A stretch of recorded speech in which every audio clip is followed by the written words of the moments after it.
बिस्मिल्लाहिर्रहमानिर्रहीम। मैं आज मुखातिब हूँ मैं अपने प्राइम मिनिस्टर मोहतरम जनाब इमरान ख़ान साहब से।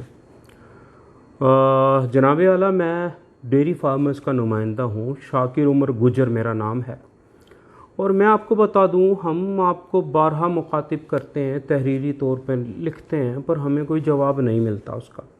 आज दूध का आलमी दिन है और पाकिस्तान खुशकिस्मती से दुनिया में दूध का चौथा बड़ा पैदावारी मुल्क है, पर हम बहुत परेशानी का शिकार हैं।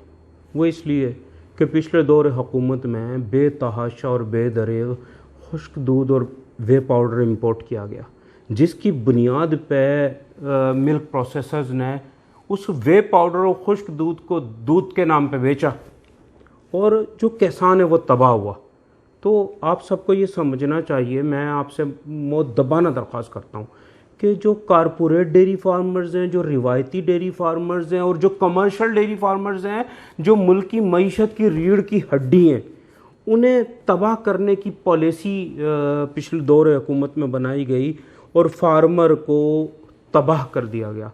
तो मैं इस मौके पे, दूध के आलमी दिन के मौके पे, मैं अपील करूँगा कि देखें, एक फार्मर तमाम तर मुश्किलात को बर्दाश्त करते हुए अवामुन नास तक दोनों वक्त ताज़ा दूध पहुंचाता है और यकीनन दूध हर घर की ज़रूरत है, हर बच्चे की, हर बूढ़े की, और खालिस दूध की फराहमी एक किसान करता है और हम उस फार्मर की कमर तोड़ने पे लगे हुए। तो मैं आपसे अपील करूंगा कि फौरी तौर पे खुश्क दूध की इंपोर्ट पे पाबंदी लगाई दी जाए, और अगर पाबंदी आप नहीं लगा सकते, कम से कम 500% उस पर ड्यूटी आयद कर दी जाए ताकि इसकी हौसला शिकनी। और मैं आपको ये भी बता